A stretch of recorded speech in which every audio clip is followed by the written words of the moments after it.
How to make your Twitter account private. Hello everybody and welcome to this video where I'm going to show you exactly how to make your Twitter account private, but make sure that you watch this until the very end so that you don't make any mistakes in this process.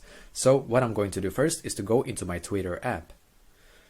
Perfectly, so basically it's just going to load here. Now when I'm on my Twitter app, then what I need to do is to click on the profile picture in the top left corner basically.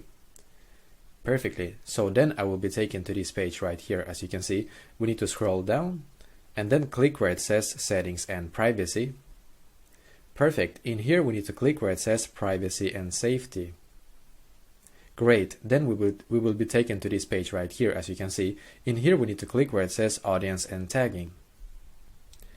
Great. Now when we are on this page, then you basically need to enable this function called protect your tweets. So just enable it if you have this disabled right now. So I'm going to enable it. Perfect. Basically what will happen now is that your tweets will only be shown to people who follow you, and then the new people who will follow you, you will need to accept them first before they can see your tweets. So this is exactly how to make your Twitter account private basically. So let me know in the comments below if you have any questions and I will do my very best to try to help you. And also don't forget to leave a like on this video and please subscribe to my channel because I'm doing a lot of helpful videos constantly that might be very useful to you. Thank you very much for watching and I wish you an awesome day.